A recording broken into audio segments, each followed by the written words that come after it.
My sister Molly Croker is now recording it. But we are the sisters next door, and literally we live very close to one another. Sarah's our neighbor, and Sarah's probably saying you don't live exactly next door, but close enough in our book. And I'll tell you, I just moved out near Molly because we have never, ever raised our kids. We have two children that we have raised together. We've never been more than a mile apart until she moved 30 minutes away. And she thought, well, sure, Amy just bought her dream home. She's certainly not going to move out here to the lake. She likes to wear high heels. She doesn't like to get dirty. And I ended up getting a crazy offer on my dream home. It was clearly a God thing, not for sale. And the day that I got an offer on the home that we literally had just moved into, my clients asked me to list the house that I am now sitting in. And I thought, okay, if this isn't a green light from God, I don't know what is.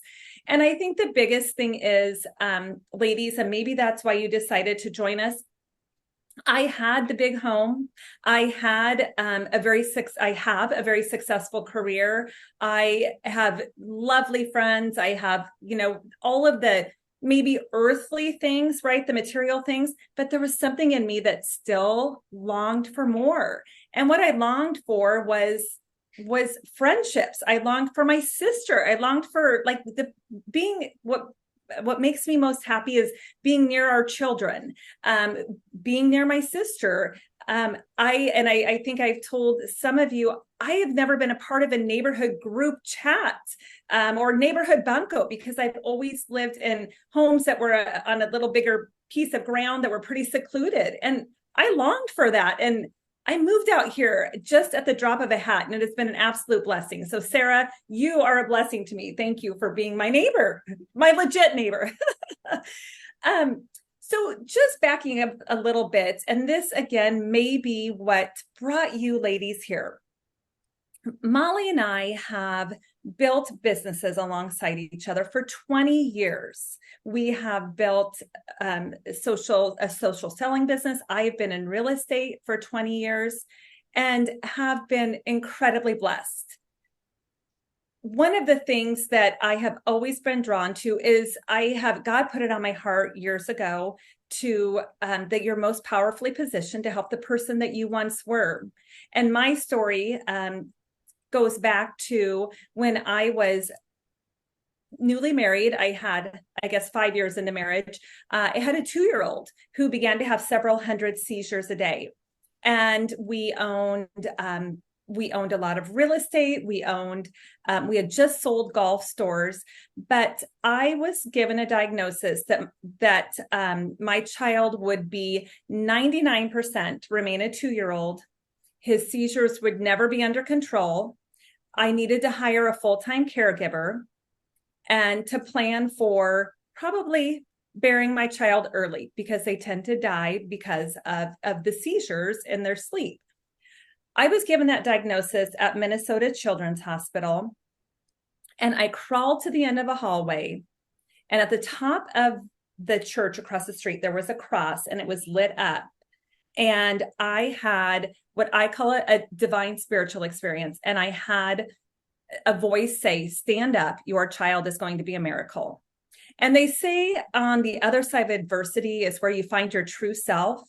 That was my defining moment. I did not have a voice until then. I married the first man who paid attention to me.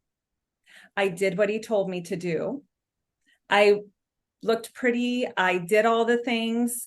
I smiled, and I didn't use my voice until I knew I needed to use my voice because I had a child that I loved more than life itself that needed me to use my voice. And that is where I found my other self. I jumped in and started 2 businesses at that time because I needed to hire a full-time caregiver for Charlie. I started a real estate business and I started a social selling business. I went from truly not having a voice, not really working, kind of looking cute, to having to make it happen, and created 2 7-figure businesses while nursing Charlie back to health. Fast forward to Charlie now is 21, because I have to get to the best part of the story. Charlie is now 21. He is, this is it, you guys. He is in his third year of junior college because of an injury and COVID. But in the next 6 months, you be ready for me to make an announcement that he is playing D1 baseball, because that is what God placed on my heart 18 years ago now. And I have never, ever stopped believing it. That dream board has dust on it, but it has him playing baseball. And at a D1, his father, who I'm not married to anymore, but played at Nebraska. And that has always been his dream too, Charlie's dream, not my dream, his dream. So it's my dream too. So, God has then placed it on my heart through all that I have gone through with Charlie to help women find their voices. And that is where I have built a successful real estate teams. I've been able to mentor women who, for me, I walked through a divorce from Charlie's dad, and was able to help many women find careers and make significant six-figure incomes, because I was one of those women too. When I left Charlie's dad, we owned a 90,000 square foot gym. We owned storage units. We owned 1,000 rental unit doors. The only way that I could safely get away and have my children, and I wanted my house, was to give him everything. I said, take it all, because you know what? God placed it on my heart that he would replenish. He would replenish. And I knew that he would. And the way that he replenished was, he said, go out and serve others. And that's when I started my real estate team. So fast forward 9 years, God has replenished. God has continued to place it on my heart to mentor others. I know, I believe that if you have a desire and you kind of wonder, like, is this God ordained? Or if it can bless you and one or two others, then it is God ordained. And I have had these desires to continue to build women. And I think the older we get, and I know I visited with several of you here, you may be in that same position of, I have a tug, I have something more, but I'm worried about what other people are going to think, or do I have the skills? And so what we are creating is a community to help build you up, to help carry you. And whatever your desire is, writing a book, starting a business, anything, that is what Sisters Next Door has been created for. So Molly, I'll let you go ahead and take over. Okay. I'm the younger one. I act like the older one. Take charge, right? Well, we won't say really why everyone thinks you're the older one. No, I think it's because I am a 4-year-old. I'm friends with everyone's 4-year-old. And so, but hopefully now you can hear me. I had some incredible music playing in the beginning. I mean, I was having my own party, I guess, by myself, but that is the beautiful thing. I made sure that you can't hear my husband when we're both working from home. And apparently I just blocked out everything. So thank you, friends. Number one, thank you for coming, and just continue to write in that chat of what is one thing that I know a lot of you have shared where you're from. So yay, thank you for that. And what brought you here? Like, what brought you here on today? And then here's something I want you to think about is if there were 3 things that we could help you with in this next year, 3 things that we could help you with in this next year, what would those be? What would those be? And I don't care you, and I want you just to do this. Don't even think about, oh, that's silly. Don't, oh my gosh, am I going to type that in front of other people? Just the first 3 things that come to your heart, 3 things that we could help you with.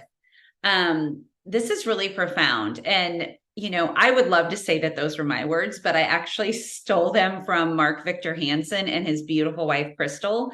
And she is beautiful. If you don't know them, Mark Victor Hansen wrote Chicken Noodle Soup for the Soul long ago. He's since written many, many, many books, but that was something that they asked a question of in a seminar that I heard. And I think that's so profound. What are 3 things we could help you with? 3 things that we could help you with. Write freely, no judgment. This is a judgment-free zone, and this is a very safe zone too. So again, my name is Molly Croker, and I am the middle child. So There we go. That just wraps it all up right there, right?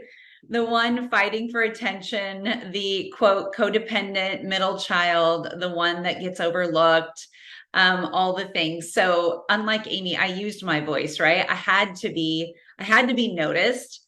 My brother is the older one. He's actually 6 years older.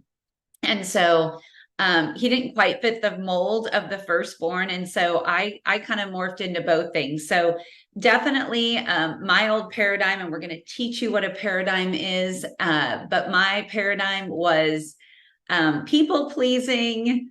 Don't get the waters messy. Just like make everybody happy. Make everybody happy. Who cares if you're not happy? I mean, you can get happy later. But codependent, people pleasing, all those things. Hustler, grinder, the best in my class, all the things, right? I mean, no wonder at 52 that I did an Ironman. So there's a whole lot there to unpack. But I think the biggest thing is I knew when I was little, I was going to help people. Like I knew, and I'm going to tell a story because I think this really describes why Ironman, and just so you know, this is what I love about Amy and I. We have been born from the same parents, the same people, raised these two girls, but we want to bring this to you because we know the principles to make you successful. We've taken different routes through our lives. We always laugh if Amy worked out. I mean, I'm like, there are no high heels when you work out, and don't break a nail and all the things, right? And she makes sure I'm always looking cute. But the thing that I love is we want this to be a community, and we want to teach you what we put into action to make us successful. And so let me backtrack a little bit and just a little bit tell you so I always knew I wanted to help people. That wasn't even that was on my radar from when I was little. My mom ran marathons in the 70s when women did not run. So those of you that are like 24, you might not know those times, but we grew up in a town of 50,000 people. It was totally safe, but back then it was the 70s, different time. And I remember the police bringing my mom to our house as a 9-year-old girl. And luckily he went to our church, so that wasn't too scary, but it was early in the morning. So at 5 a.m., it's dark, friends. And my mom's whole running group, which they were all teachers, they all canceled. So my mom decided, I'm going to set out. Well, friends, there were no invisible fences back then. So lots of stories of dog bites, dogs being chasing them, all kinds of crazy people chasing them. But they were like, that is unsafe for women to be running.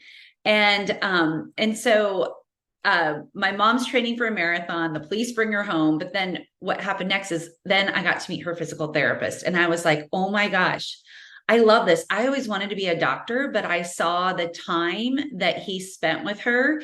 And I was like, sign me up for that. That's what I want to do. And I knew from a young age, like, I'm going to help people. That is what I was put on this planet to do. I loved that it was more than just a quick shot in the leg or, when you went to see your pediatrician, because that's what I wanted to be first. But I just love the time he spent with her. So it's no surprise that I went on to become a physical therapist. And I married the love of my life. I met him playing quarters. I know it's very, very romantic, but I was a freshman in college at a small school. We both went to Nebraska Wesleyan University, and that is who I eventually married. So I'm blessed to be married for 30 years. And I would say 30 glorious years. And we got so much more. Like now that we're empty nesters, I'm so excited for what's ahead. And so 30 years, went to physical therapy school, moved away from my sister. That was probably the furthest we've ever been apart. And I loved it. I loved what I did. Surprise, surprise, I was an overperformer, shocker. So I would come in, I could tell you loads of patients that I would come in and see at 5 a.m. And I started work at 7, but of course I would come in at 5 a.m. So I don't even want to tell you what time I got up to work out, but I was so driven by performance and by people. So come in early, you worked 10-hour days. And so skip your lunch, all those things. But I loved what I did. It didn't matter. But about 10 years into my career, I thought, crap, like I should have rethought this. I don't love what I'm doing. Let me back up. I loved what I'm doing, but I lost my vision. And what we're going to really talk to you about today is just paradigms and what those are. And those can be genetic, they can be environmental, but they're just ideas and habits fixed in our subconscious. So one thing I grew up knowing that I always heard my mom say, and those of you that see our parents on social media, they are incredible humans. But one thing my mom always said is, I could have married a doctor and attorney. That's what I heard on repeat growing up. So what do you think? I was like, I'm just going to go back to med school. Shocker. I wonder why I would think that was a good idea. Also, side note, my brother's an attorney. So you can see, like, these are old things that are playing in your head. A lot of you have things that you want to go out and do, but you don't even know that these are stuck in your subconscious. So here I thought, I'm just going to go to med school. I didn't even think, like, okay, my husband is working full time. My parents were 90 miles away. I don't know who I thought I was going to raise my kids, apparently my sister, but, and she would have, we have many a story of her watching my kids. I did. No, I'm kidding. Well, I was out running at 4 a.m. I admit, when Calvin was not home and traveling, we all spent the night at Amy's. I mean, it truly was a magical sisterhood. So, but I ended up, by the grace of God, I was studying for the MCAT. I was introduced to a social selling business, and I've been incredibly blessed to be incredibly successful in that business, to build to the top 1%, help many, many others also achieve that, that ability. And, but here's the thing that I loved. I loved that I literally could coach and help anyone. And it dawned on me in my business where, I thought, if I could just teach people to believe in themselves, if I could teach them to break those old habits in their subconscious thinking, how I grew up, right? Which I'm not saying it's bad. Amy and I mean, oh my gosh, we grew up with parents that have an incredible work ethic, but how many of you out there, and I know I've visited with some of you, have the words or the phrases in your head, you got to work hard to get ahead. You've got to grind it out, work harder, be the last one standing.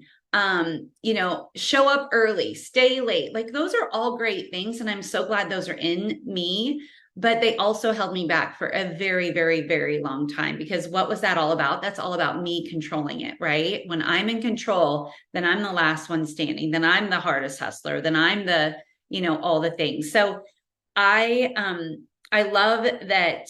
I realized, like, my very favorite part is the coaching. And so what Amy and I realized collectively together is, oh my goodness, we have broken through so many paradigms, so many old habits, so many things that were genetic and environmental. And we're going to teach you what that is. Because that, honestly, I think it was a word I read in like 7th grade, but I never really knew what it was. But to be an entrepreneur, I did not know. That wasn't even in my bones. But this is why you're here today, is because we're here to teach you whatever you thought you wanted to be when you were little, whatever you went to school for, whatever you think is next, like, you get to design that. You truly get to design that. And what we just did is we realized, Molly, we applied these principles. We'll teach you how to be successful too. sorry, we're used to interrupting. One of the things, as Molly said this, I think it's interesting, and maybe you guys, does everybody have siblings? You all have siblings. How, and this is a perfect example. Like Molly said, we were both raised by the same parents, right? But events happen and we all have different perspective, right? We all have a different recollection of what happened. So the same event that happened, same mom that was overachieving, and I'm going to say, bless her heart. I mean, I love my mother, but Molly performed. She performed, and I pulled back, right? So my perception was, I'm never enough. Is the story that played in my head. Molly performed for recognition and I sat back. So I think it's so interesting. And again, just the different beliefs that come in, different perspective. That's the great thing about all of this, that lead us, and Molly and I have had completely different paths, but yet are, have different experiences, but yet can come together on something like that. And I think that is what is so beautiful about life, right? Absolutely. No, I'm reading through the chat because I'm like, I love knowing like why you're all here and what, because that's really what we want to do is work on that. I love that. Friendships with other females. Oh my, leadership can be lonely. Oh yeah. Yes, exactly. Exactly. So I can see, I mean, there's quite a few things that lead me, and friends, our mother is a drama teacher. And so we love acting. We love theatrics. We love show tunes. That was my top thing on Spotify was worship music. First show tunes, followed by worship music, back to show tunes. So that tells you what I'm listening to. And I actually listen to more podcasts than I did music. But we really want to just show you how you can break through and also create a blueprint for who you want to be. And so that it sounds like you're all craving that. Like we want to teach you how to do that. So I kind of want to just dive in if we can, Aim, if you're all right. Cause I feel like we're going to just read the chat and just know intuitively. And Amy and I always say, intuition is God speaking to you and through you. And so just know intuitively, like where we're going to take this. But I think the biggest thing I'm going to ask in the chat is, why haven't you written the book? Or why haven't you taken that first step? Or why haven't you? I know a lot of you, let's just say career, for instance. What is holding you back from completely jumping into what you were put on this earth to do? And number two, do you know what you were put on this earth to do? Maybe you need clarity around what that is. You heard me say, I knew that I was put on this earth to help people. I knew. That wasn't in question at all. But why haven't you done the thing you said you were going to do? And do you have clarity around what that is? I know many of you write your book. I love that. I love that. I know I hear a lot of people say, start a podcast. So just share in the chat. Maybe you need to take a minute or two. Well, and maybe in the meantime, Julia, I'm going to pick on you. Julia, she just did a complete about face in her career. Talk about someone who a leap of faith. And Julia does not have I think sometimes people think, well, I have a husband or I don't have a husband, an income, a stable income. Well, I'm going to send you to Julia because I didn't either when I made some decisions in my life. And Julia is a beautiful single gal who I'll let you share if you don't mind. I'm sorry to put you on the spot, Julia. No, that's fine. I'm happy I'm alone in the office that I can share. Yeah, I just, when you know your thing and when you know what God's calling you to do, you just can't think about anything else. You can't do anything else. Like you just have that unction to just keep going. So, part of what Amy and Molly do so well is they help you take those limiting beliefs that we all have and just help you redirect it into taking that leap of faith, because we can get so stuck and caught up in, well, I'm just still praying on it. I'm, in the nice little blankie of writing our affirmations and everything, but like none of that comes into your ether if you don't take a step in faith and action. And that action is what sends it back to that boomerang effect. And Amy and Molly are very good at helping you take that action step. So that's, for me, what I have gained from this, even though, I had to do a lot of things on my own. I was so directed based on some family situations. I was in healthcare for 12 years. I was on, in real estate. Amy helped me get going with that. But so I had done some hard things in the past, so I knew I could do it again. And everything is just a recurrent theme of, everything you want is on the other side of being uncomfortable and getting over those limiting beliefs. And you just do it anyway. You might still have them there.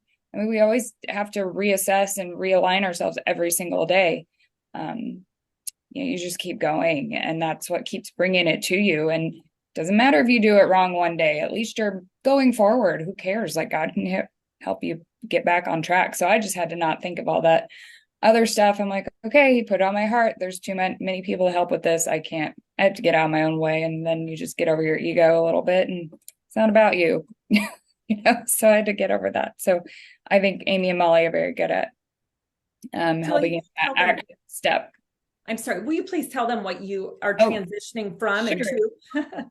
Yes, I went into the whole other thing. Yeah, so like I said, I was in healthcare for 12 years. I was a medical speech therapist, and I had seen all the Western medicine. I was raised, my father was a chiropractor, my mom was raised on a farm, so I'd seen some energy medicine, I had seen some folk medicine.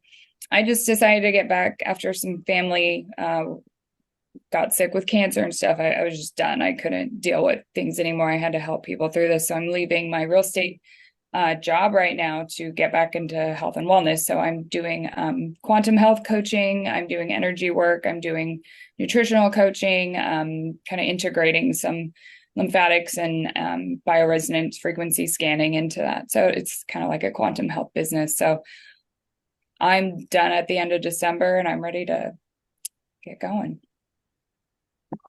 Awesome. And the thing I want to say about Julia that I think is so profound, again, is as a solo woman, right? Is taking on to do this. I think oftentimes we're like, but the money, right? Because you just heard her say all these things she's doing, which comes with a lot of seminars, comes with a lot of equipment, comes with a lot of, I call you, Julia, like the quantum healer. I love that word lately. I'm like, I love that word, healer. So that's what, when people ask me like, oh, what does your friend Julia do? I'm like, she's a quantum healer. They're like, what's that? I'm like, well, you should call her. But just explain a little bit about what that looked like. You're working a full-time job like many people have. What, just describe a little bit of a few weeks of that and how, like, what made you say, okay, I've got to do this. Mm-hmm. Yeah, I just kept stepping out. I kept finding areas of interest and I just kept, I'm signing up for this certification. I mean, it took like 2 years to get it going. I mean, thank you. My health coaching online, it was like 9 months on its own. And so it's not an overnight thing. And I think people just, expect it all to just fall in their lap at once. And like, no, it took like years of just like, okay, I'm interested in this thing. I'm going to get this certification. And then you just keep connecting the dots for yourself over time.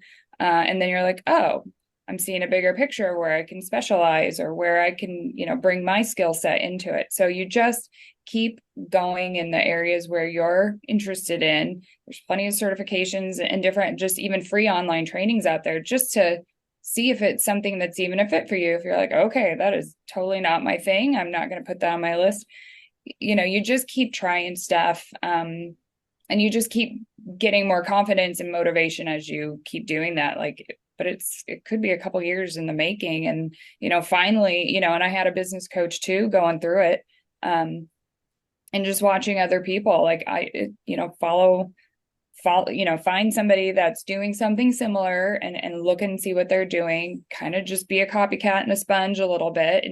And then you can make your own path with it. So that's kind of what I was doing. I just was chipping away at the iceberg, I guess. And now I'm finally here.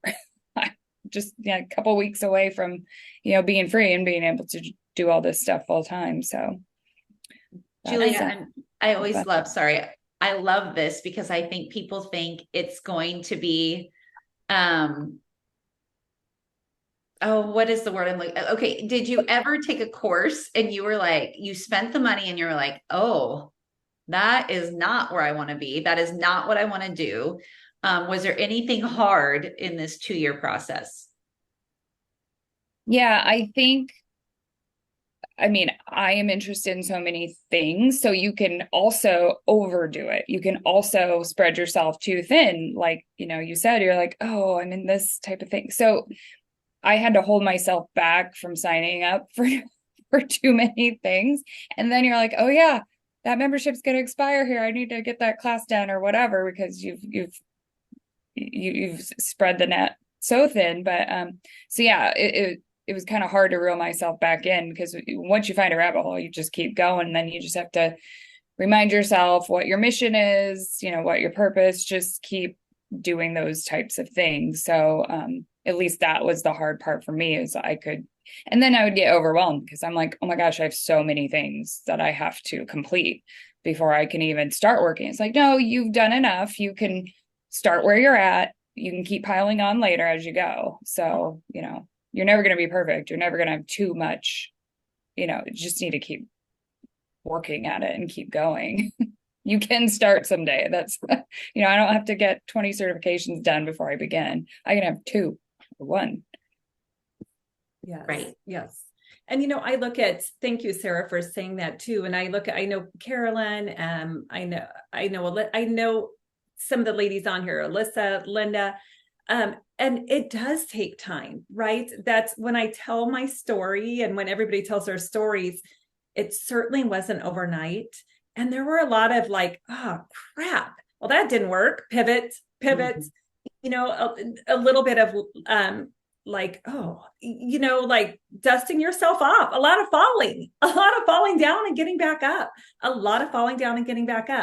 And, I love to hear all of these stories. And I just wanted to go back just a bit, if I can continue to, hopefully inspire you guys, because when I walked away from that marriage, and probably Carolyn, you may not know this, I looked like I had everything, right? I mean, I had the country club membership and I had all of this. I gave that all back. But what I ended up with was a large house that I wanted to keep my kids in. The IRS had seized all of our money because my former husband was not great at paying anything. My kids' college funds got seized. They just scoop whatever name is on it. I had 100. Molly's like, really? I just told Molly this the other day, and she didn't realize this. I had $100,000. That was all I had to my name. Now that may sound like a lot. I was 100% commission. I had a mortgage on a house. And that is all that when I had $100,000 in my account, God said, I felt like you can leave now. I will replenish. The day after I finally, which by the way, there has been healing, and I will give you the rest of the story. So I don't want to talk ill of him. 2 trauma people coming together doesn't make for a real good marriage. Let's just say that. We hadn't dealt with our own shit. So when I walked away, about a week later, I had a $50,000 tax bill come due. And I remember my accountant, and I didn't tell, nobody knew that I had literally given away everything. And then my ex-husband sealed our divorce. If you know what a sealed divorce is, it's what movie stars do. I had no recourse, zero on anything that he owed me. Everything was in LLCs. I could not go back and sue him. And so I moved on. So I was down to $50,000 because I paid the $50,000 tax bill. The day after I paid that tax bill, I sold an apartment complex, and the commission on it 60 days later was $51,320. From there, and I have goosebumps, you guys, this is what happens when you step out and walk in faith.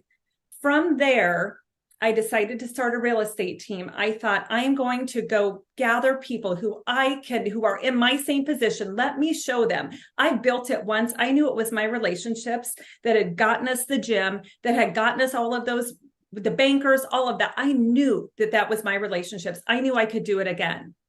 So I bought a bunch of desks. I bought $4,000 a month worth of Zillow leads and started a team. Julia was first on my team. I had never bought any Zillow leads for myself, and I still haven't done them. That's not my jam, but I did it for others who didn't have the warm market that I had. So right away, I basically spent that $50,000 to start a real estate team because I had that much faith. Fast forward 9 years. During that time, I flipped 12 houses. I still own 3 of them. But I flipped houses. And you know why? Because I had a relationship with bankers who I'd say, can I put down 10%? I don't want to use all my cash. I flipped houses. I created a team. I my income the last 3 years take home after paying my assistant more than my husband makes as an administrator with a public school. I paid my best friend, who's my assistant, more than my husband makes. She's my rock. I will pay her before I pay myself. But I also was able to create a 7-figure take-home income in real estate. The market was crazy. I'm going to put an asterisk by that for the last 5 years. I'm grateful. I was able to mentor and help and coach, and women have taken off and have created incredible incomes. But that is what happened because I freaking made a decision. I had zero. Nobody knew I didn't have zero. I didn't let anybody else know that I was, and I didn't, honestly, I wasn't scared. I was so full of hope. I was so full. I was hell-bent on teaching my kids what a strong mama looks like. Fast forward to today, and I have to tell you this because we're 30 days out. My daughter is having the wedding of her dreams, and her dad is a part of it. After 9 years, in July, I surrendered. I said, all right, God, I don't know what's going to happen with this wedding, but I know she wants her dad there, and I can forgive him, and I can find all the great things about him because they're half their dad, and they have all his great qualities, all my great qualities. And he called and he said, I don't want to not be at the wedding. So he and I will both be walking her down the aisle. All of that has happened. And so as Julius, that was a really long story to say, it doesn't happen overnight. And that's okay, because the person I've become in those 9 years is somebody completely different than 9 years ago when I left that marriage. And by the way, I'm remarried to the man of my dreams, who's sweeter than sweet. I feel like I deserve it because after 9 years with the other one, or 19 years with the other one. But anyway, I just hope that gives you some hope. And then now it's like, I have felt another tug, and it's like, go build more people. God has said, build people, not buildings, build people, not buildings. That was placed on my heart. And that's when Molly and I started to talk about just expanding beyond real estate and our other businesses. So anyway. Well, I'm just gonna take you the total opposite direction, because here's the thing I love about sisters is my story is not Amy's at all. Like, I don't have a story like that. I've been blessed with kids that are healthy. I've been blessed with an incredible marriage. But at the end of the day, what we've both done is truly we've had a desire, and it always starts with desire. And we're both going to choose the word divine desire. I had a desire to help people. I had a desire, and so did Amy. I mean, just in different aspects, right? First always comes a desire. And so my story, I'm going to flip back to my story, is I'm probably one of the most persistent people you've ever met. I do not give in. I do not give up. I don't know if I don't know if I've ever quit anything, ever.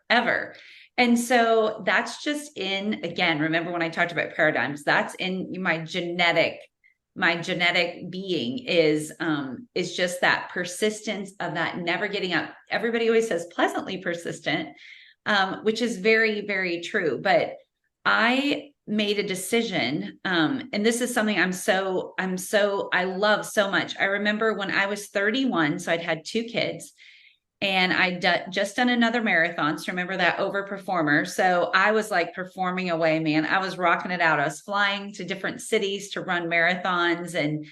And so I came home and I thought, I'm going to do a triathlon in 6 weeks. And I was blessed to be the running physical therapist in my town. So had lots of help, had lots of great people. I remember that first ride I showed up, for those of you that are exercise enthusiasts, and my helmet was on backwards. And I had a guy say, like, your helmet's on backwards.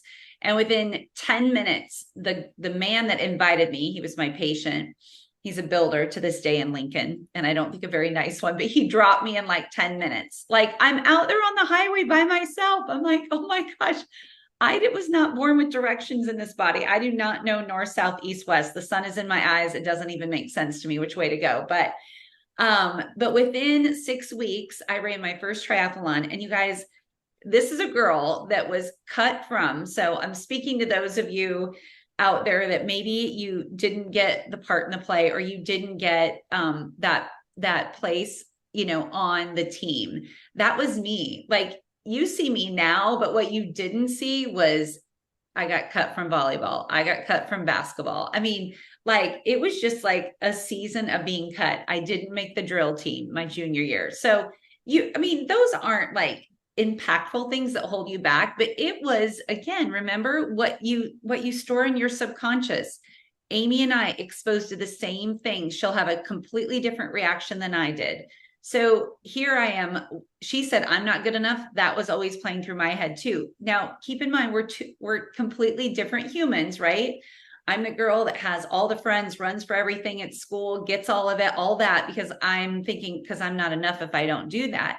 So here we are, my first triathlon, and I get on the podium, which means you get to go up on those little stairs, like an Olympic, like the Olympics, right? And I remember for the first time, I was 31. I'm like, I'm finally good enough. I am finally good enough. Oh my gosh, I'm finally good enough.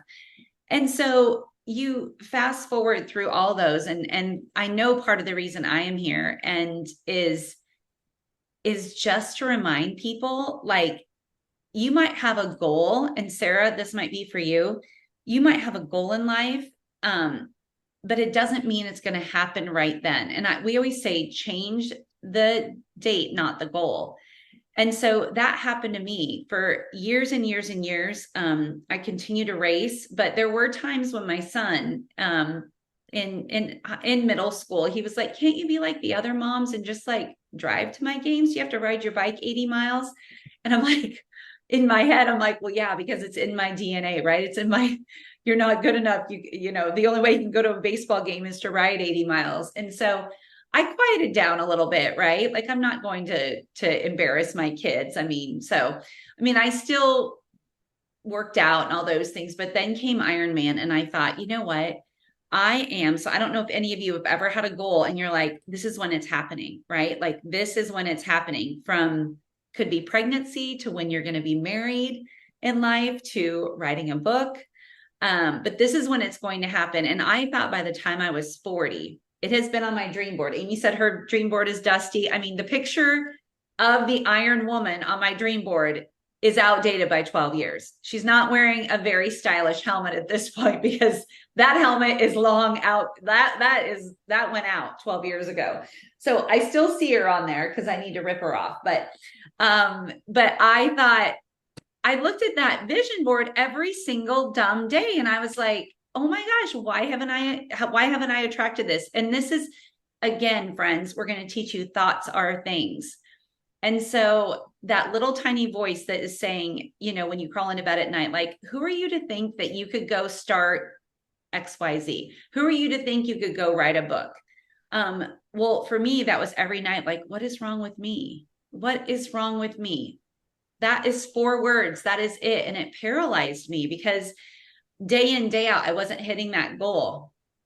And so finally, by the time I turned 52, I'm like, I don't care if I'm going to do this alone. I'm going to do this Ironman if it kills me. And you guys, it is truly the best experience that I've ever had. That, for me, that was my overcoming adversity, right? That was my, I didn't have to leave a bad marriage. I didn't have a sick child, but that everybody has their own Ironman, right? Like, I am going to do that thing. And I will tell you, it was nothing more than what Amy used to leave a marriage, what many of you are going to leave a career with. I remember when I left my career as a physical therapist, I sat in that parking lot. I could tell you exactly where it is. And I cried and cried and cried, because I thought, okay, this is the birth of somebody new right now. Like, long gone is Molly, the physical therapist. Like, you are going to take on something else as you go into this new era of working for yourself. And so that same mentality happens in Ironman. Is it physical? Yes. You can't just go out and do an Ironman. I mean, maybe one person could, but yeah, a lot of it is physical. But I will tell you, after 112 miles on the bike to get off and run a marathon, that was pure mindset. That was pure, I don't know how this is going to happen. It doesn't matter how trained you are. You have got to push yourself through some obstacles. And I think, and I share with a lot of people, it wasn't my Ironman, like, yay, I can do that. That's amazing. And I felt great. I'm so grateful. God gave me great joint space to do it. But honestly, it was our daughter, like overcoming her limiting beliefs of like, she just struggles so much with anxiety and depression. And she, like, that day, she was a new human. Like, I was like, oh my gosh, the years and years and years of therapy and all the medications and all the trials with all these different things that we've done. I'm like, I guess I just needed to do an Ironman for her to realize like who she was and what she is made of. She had like that inner, the same person that it took for Amy to leave was the same person that Sophie had within her. Like she saw, I was like, if that's what it took for her to realize, like, I can do this, like, I can do this. Cause you guys, if God did not give you an idea, like if he didn't give it to you, it's yours to birth. Like, it's so hard. All of us push it away, but if he gave you the idea, then you get to birth it. He will help you figure out the plan, but it takes faith. You can't, it's not on your own will. It's not like Amy figured out, okay, first I need to do this, then I need to do this. She did not know what the heck she was doing. I promise you. I didn't know what the heck I was doing. I promise you, but you figure Molly, it out. can I interrupt you really quick? Yeah. So you left out a really key. We do finish each other's sentences. Yeah. And she thinks she says things and I'm like, well, you missed it. I mean, I love you. The greatest thing about Sophie really finding herself during that Ironman was she ran the last half marathon, 13.1 miles with Molly, with her fanny pack, you know, with the Lululemon thing, like Sweater, not running shoes, whatever the kids wear nowadays, those white, you know, like she had a sweater wrapped around her neck. I mean, we're kidding. She was spectating and she went and she picked up with Molly and ran 13.1 miles. She'd never done anything. And I have goosebumps. That was a turning point for her daughter. And would you all not frickin' subject yourself to 14 and a half hours to have your kids, to have it like pivot your kids? I mean, we all would, right? All of us that have kids, we would claw through brick walls for them. So that was such, you know, again, just such an incredible pivotal thing that Molly, you missed that really important detail. Well, I think it's because I'm like, okay, today, God, I would just love it if I didn't cry the whole time. So I was like, okay, if I say that, am I going to just sob? So see, that's the greatest thing about having a sister, and we'll always be your sister, friends. Like, we are your sister. We'll finish your sentence for you. Or when you're like, oh, she's going to start crying. But that's what we want to teach you, right? That's what we want to teach you is all those things that we have. They're just limiting beliefs. Like, honestly, you know, I heard Joe Vitale, and he is, if any of you have seen The Secret or read the book The Secret, and if you haven't seen that, my kids have grown up watching that movie. It's just incredible. And so he, at the age of 60, and he's in The Secret. If you haven't watched the movies, The Secret, go watch it, honestly, and read the book also. But he's, you know, rags to riches, all that. He's incredible. You know, now he's everywhere, but he decided at age 60, I want to like record music.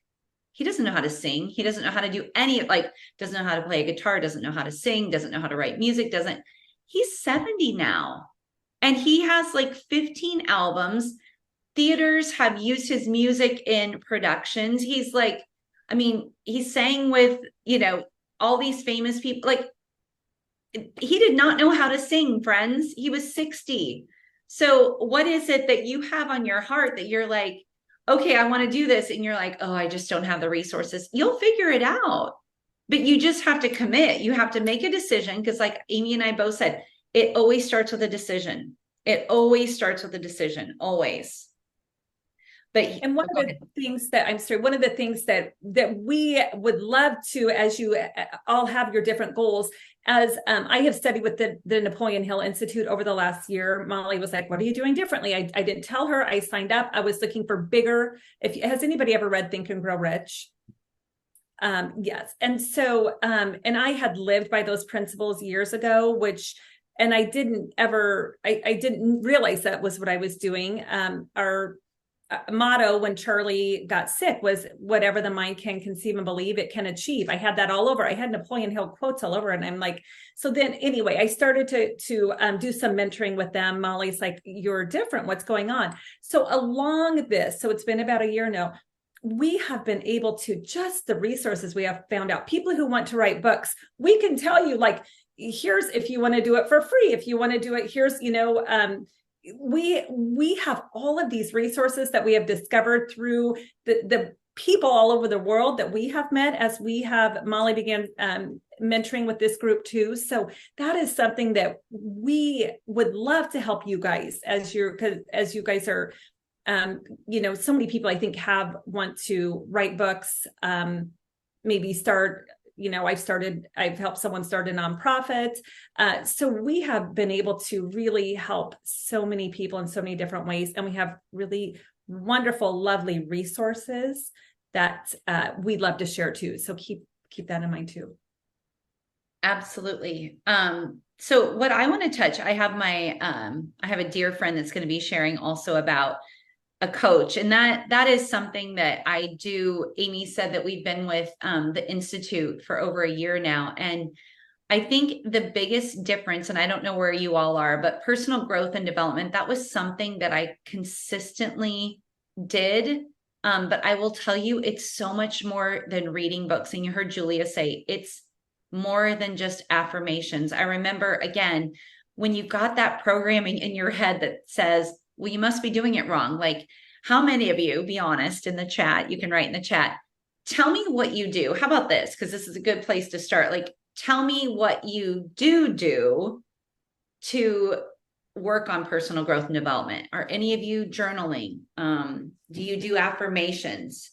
Or are you thinking that you're Saturday Night Live Stuart Smalley, and you feel corny doing it? Do you do affirmations? Do you do gratitude every night before you go to bed? Do you pray? Are you on your knees in your Bible every day? Do you read? You're like, yes, I read. I'm looking at my bookshelf. I mean, I've got so many books. It's ridiculous. So yeah, let's kind of like, and then I would love to know, okay, when you say, what are you reading? Not what are you reading? I'm sorry, as I'm reading. You're doing a combination. For how long have you been doing this? How long have you been doing this? So I love seeing that. Alyssa, we do start it every morning, don't we?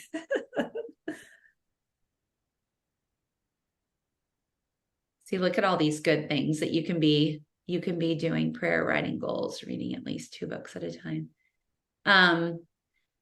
Anyone listening to Audible, like, write it down. That's okay. It's not cheating if you're not reading it. So, and something I'm seeing, friends, is I'm seeing a little bit of gratitude, but I will tell you, and you heard Amy say that, when you start to serve other people,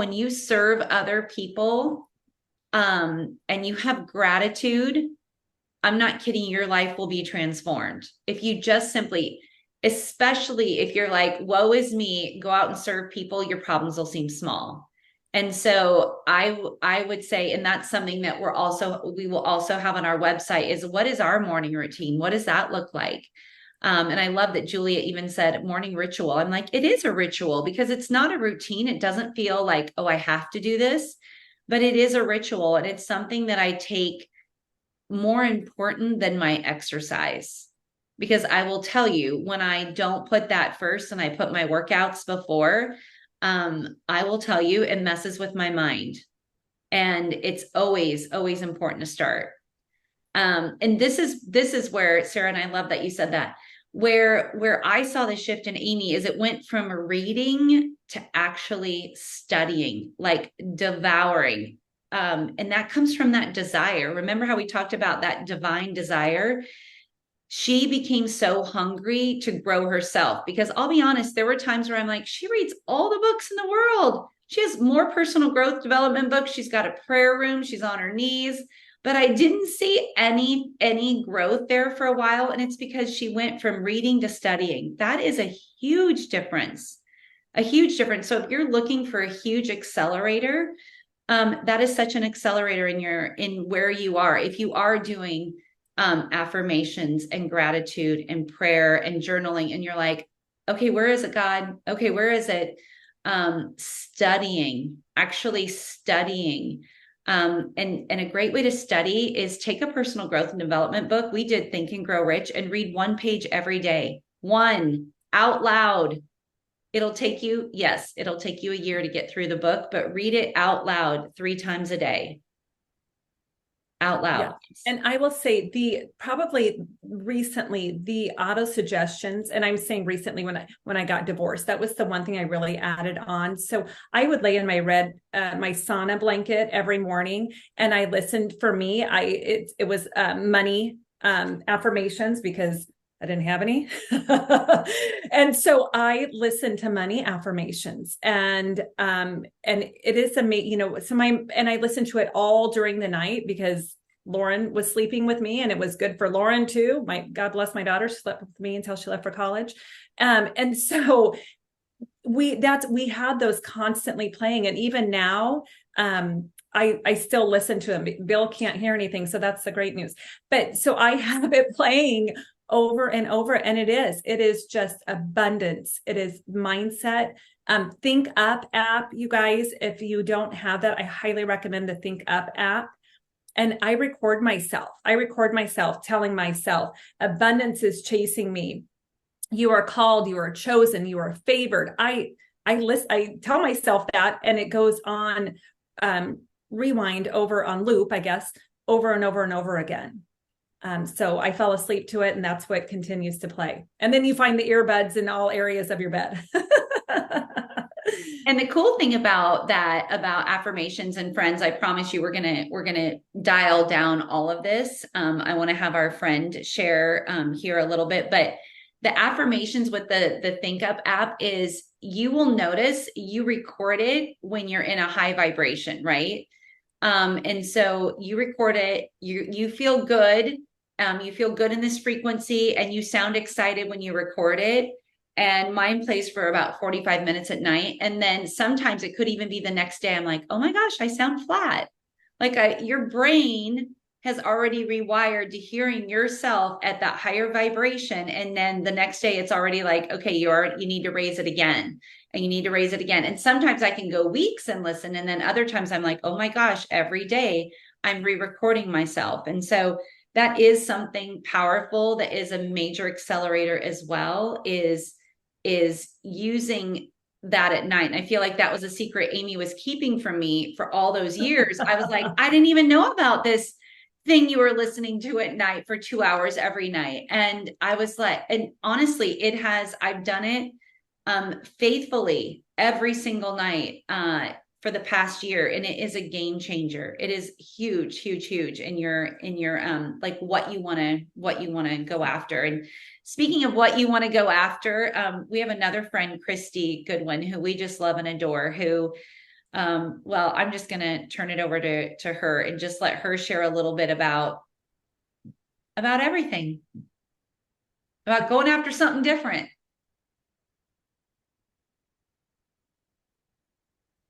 But she's like, oh, I'm sorry. I'm trying to figure out the thing to turn the mute off. Hi, everybody.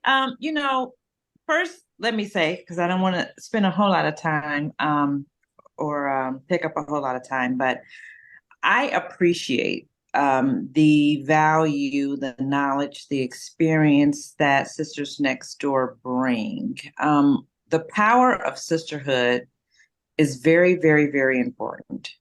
And it's not just the sisterhood relationship, but it's the power of women. Since the beginning of time, us as women, we are considered I would call it the not so much the stronghold, but we're considered the strength. We're considered the ones that survive. We are the ones that hold everyone up. We're the ones that give of ourselves. We're the ones that we're the strategists. We're the healers. We're the ones that knows how to do all things. And if we don't, we know how to figure it out. And if we don't, we know how to make a phone call. We know how to connect up with someone. There is always this sistering that goes on throughout since the beginning of time that has been very important, that has made major movements, changes, that has really uprooted the world, but it has already always created this sense of belonging, the sense of caring and nurturing, this sense of strength. But in the strength and in us being able to establish and develop our own and what that looks like, we do tend sometimes to feel lost, and we do sometimes to feel like, oh my God, how can I do this for myself? Because we're so used to doing it for everybody else. And that's when you have people, coaches, or people like Amy and Molly that helps center the concept of what this will look like with others. And so this grouping, I mean, I've been a part of many different female professional groups throughout my life, in mentoring and helping to coach and helping to stand with or strengthen others in what they do. That's always been what I've done. But when it came time to doing something for myself, it was like, woo, why is this feeling so difficult? And why is this feeling so challenging and hard? And because I'm a control freak, I'm a sweet person. I'm a loving person, but I'm also too, I control what I do. And I like to do that because I know what I do it well. It was hard for me to reach out and to figure out how I can make this happen. But I had to think, so many people that you can do that for. And so I did. I reached out to people that were very eager and happy to help and assist. And it's a humbling experience, because as a person that likes to be in control, and I'm not saying that I like to take over. I'm not saying it that way. I'm saying I am a take charge person. Linda, if you said to me, Christy, I need help in a certain thing, baby, I would go like 500 miles a minute to make sure that is happening for you. Whether you've asked for it or not, you have the whole rooter from Christy. Okay. That's me. So I make whatever I need to do great for someone else. And I needed people around me that had that same concept and thought. So the coaching approach, or this that Amy and Molly has set up for us, for different ones, to get us to our next, to help us to be great, to help us to be grounded and sound in what we do, to be able to do it wonderfully and with perfection and with passion, and it's too with some grace, is stellar. It's something that is not always, and especially what makes this wonderful is that it's so, it has this comforting, this relational approach. And that's what makes this different from any other coaching type of system, because it's more so about, we really care about where you are, and we really care about where you're trying to go. So let's journey this together. That is very, very powerful. And so what they have, the tidbits, the droppings, the knowledge that they give every week to this platform is something that is rich. You will not get this everywhere. I've sat in places and been a part of organizations that weren't so, it just felt very sterile. It didn't feel warm. It didn't feel like you can really express yourself. And having the relational approach, ladies, Amy and Molly, is just so great. And is so appreciative. And I really thank you for that. And I really want to celebrate that. I want you all to really use that method, that relational method, and continue that on, and to have that blossom and groom in a way that women are just people are just going to just want to just come into this and just be like, how can I be the becoming, the umming part of the be? How can I be? And that's what you all do for this group. And just know, ladies, that we're not all perfect. And it's okay. And we need to understand that, we strive for perfection, but no one will ever be perfect. And where we are in life, we need to celebrate those little things too. And so being able to share all of this stuff and to be able to be a part of something that this is the incubation of something that is wonderful to come, is really, really rich. And it's Maybe priceless. what? Rich. Maybe. Well, volleyball's on tonight. Oh, I thought you said really what? Oh, Stacy, I think you're talking. We can hear you. So it's really, it's something that I really feel, I'm very appreciative that you all have asked me to be a part of this. I carry you all with me in everything that you do, and each individual. I think about you all as I think about when I see this group pop up, or the reminder that I need to be on. And even sometimes I really can't because of what I'm doing. But I really appreciate this. I think it's just something that is just it's something that's going to be what it needs to be for us. That's becoming who we need to be for the greater communities, for humankind, and what all that means. And so I hope you take whatever is given, that I do too. I take whatever is being shared or whatever is saying that we need to do. And you really think about that and let that saturate into your spirits and in your soul, and know that you're not going to find this experience anywhere else. I don't care who's advertising it. I don't care. You're just not going to have an Amy and Molly. You're not going to have it. So, it's worth the investment. It's worth the time. It's worth the efforts, and it's worth those moments where it's hard and you're able to express those hard things. It's worth being able to celebrate the little things, and it might be uncomfortable for you to do that because we're not used to celebrating ourselves and even the smallest things. And I mean, if it's something as small as you stop drinking coffee, that's a celebration. So how do you celebrate that? How do you celebrate that with your sisters? How do you celebrate that with one another as women? How do we uplift women together? And in this space, in our squares, we're able to do that and just say, great. We're able to put in chat, great job, wonderful. However small, minute it might seem, it is a big thing. And so we as women have to do a better job. And I think this is a great start in being able to celebrate ourselves in the small things and getting the I can'ts minimized as much as possible, and taking the apostrophe T off and saying that, I can, I will, how can I? What would this look like? So the dreaming big, let's do it. I'm doing it. It's scary. It's crazy. But you know what? That's where dreams come true. I mean, if we think about people, and I'm sorry, I'm going to be really quick. If we think about people, if you look at inventors, if you look at women that have stood on the front lines to create these movements so we can be seen and we can be heard in our communities, in our at our jobs, even in our families.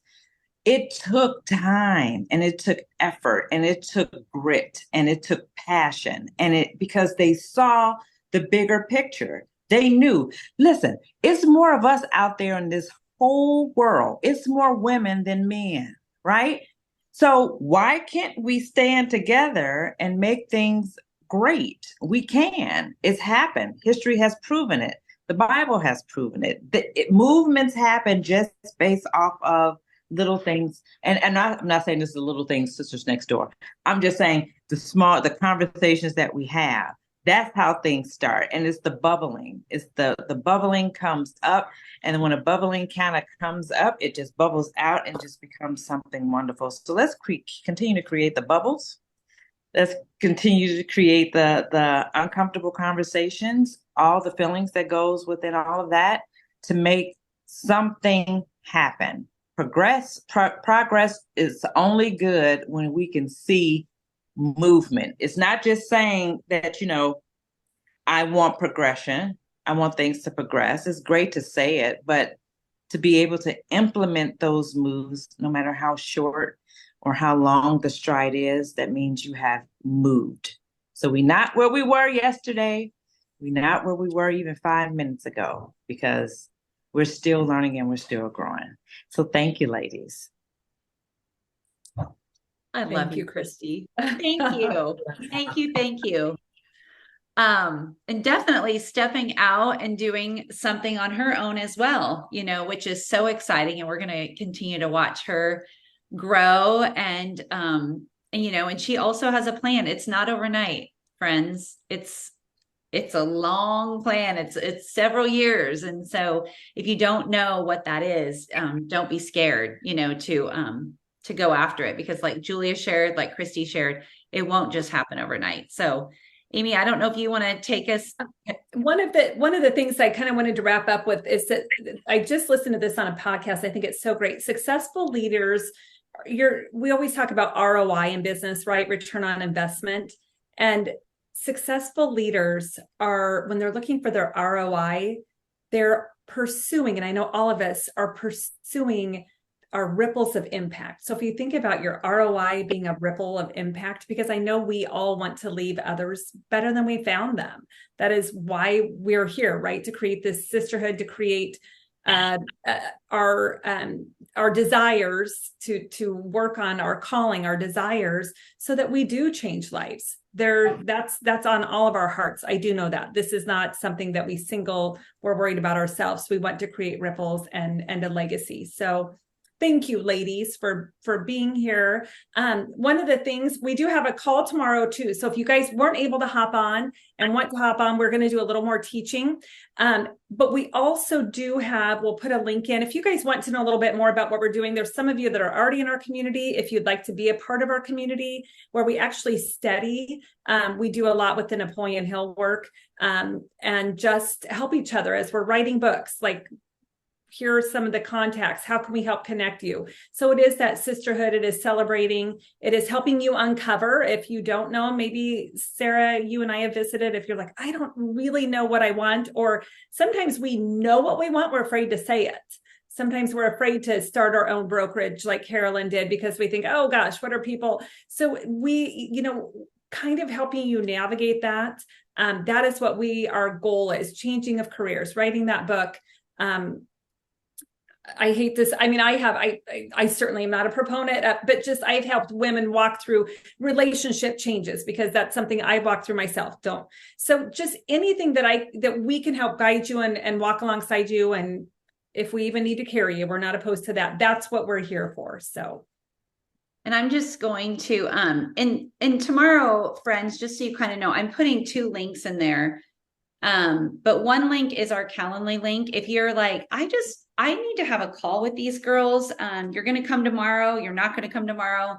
Whatever it is, we do a 30-minute call, and you get both of us, and which can be entertaining at times, but, you will get both of us, and unless you don't want one of us, but that's that Calendly link. And if right now, before tomorrow is even up, I want to coach with these girls. I know for me, I had never, I hired a coach. Amy did as well. Shocker that we both do a lot of the same things, but we hired a coach about 18 years ago. And back then it was more of a life coach.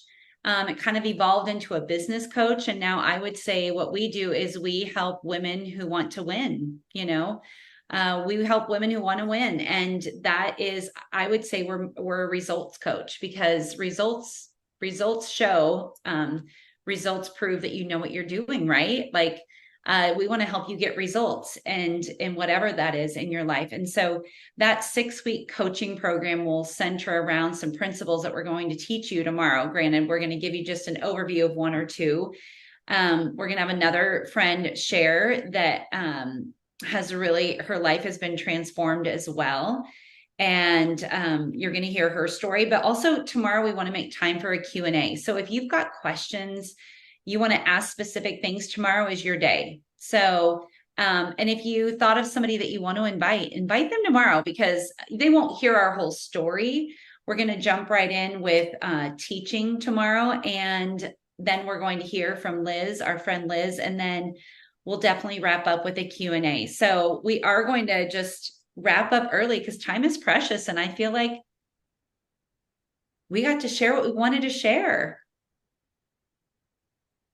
Does anybody have any questions before we wrap up that we can answer, or feel free to take yourself off mute?